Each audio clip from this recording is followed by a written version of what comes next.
warahmatullahi wabarakatuh. Apa kabar para viewer semua? Semoga hari ini kita semua dalam keadaan baik. Untuk video kali ini, channel Peduli Anak Indonesia dengan Gangguan Bahasa akan membahas sebuah tema, yaitu stop membandingkan anak-anak. Ya, stop membandingkan anak-anak, terutama yang mengalami gangguan membaca dan gangguan bahasa secara umum. Kenapa kita tidak bisa membandingkan anak-anak?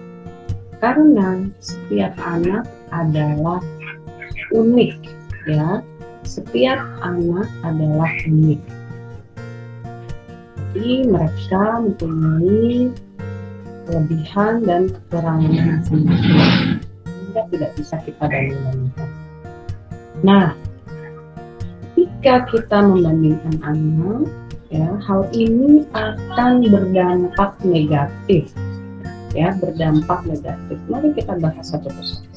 Pertama, anak akan kecil hati, ya, dia akan merasa sedih, merasa kecil hati. Kenapa aku sudah berusaha, sudah belajar, tapi aku dibanding-bandingkan dengan orang lain, ya, aku sedih, aku tidak suka, ya, anak akan merasa seperti itu.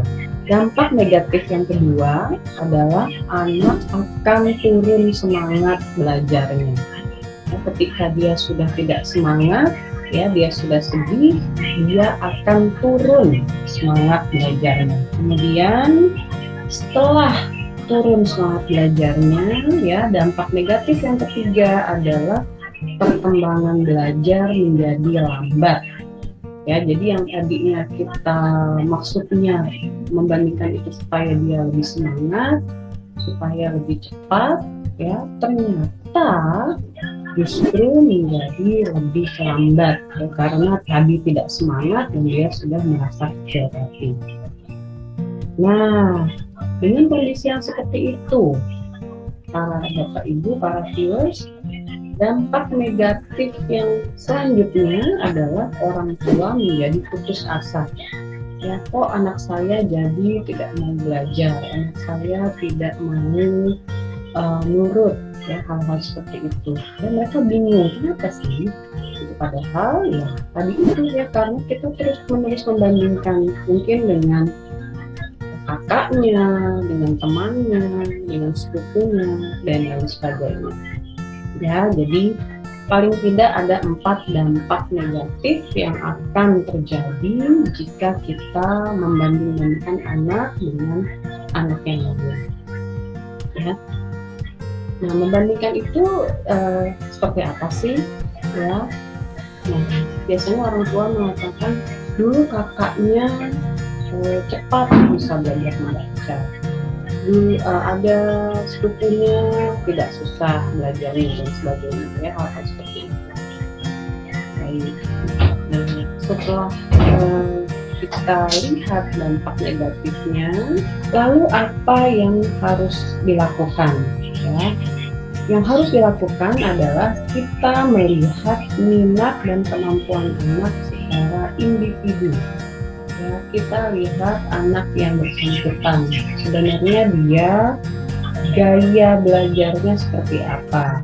Ya, dia belajarnya misalnya harus dalam ruangan yang sepi, misalnya. Oke, kita ikuti, ya.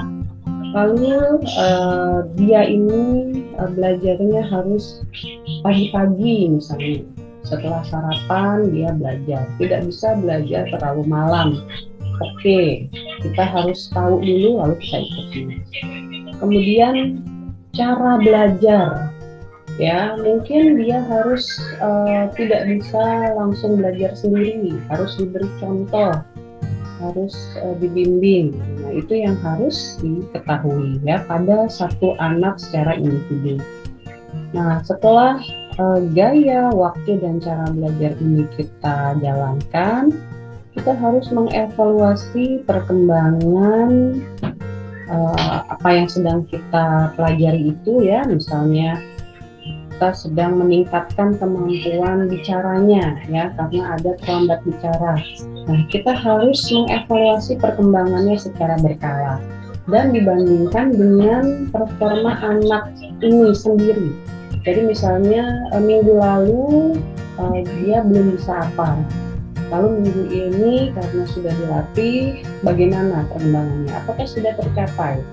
Ya, kalau belum, ya selanjutnya kita harus mengidentifikasi kendalanya. Kenapa susah? Kenapa tidak semangat? Ya, kita harus cari tahu sehingga kita akan dapat melakukan evaluasi yang menyeluruh ya secara berkala. Lalu ya untuk meningkatkan tadi ya bahasanya, membacanya dan sebagainya, selanjutnya adalah kita harus mencari solusi.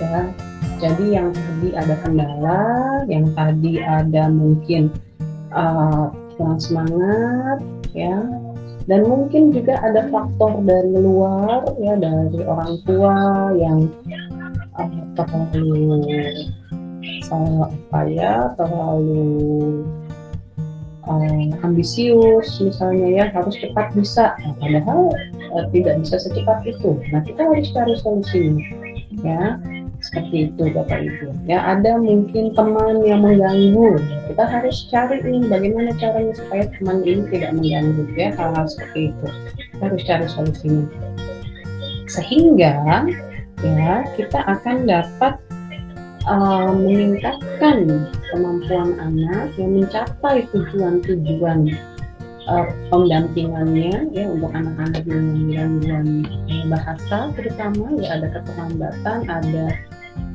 skill yang belum bisa dia capai ya, kita dapat membantu anak ini untuk selalu berkembang dan mendapatkan atau mencapai target-target pendampingan atau terapi atau belajarnya ya.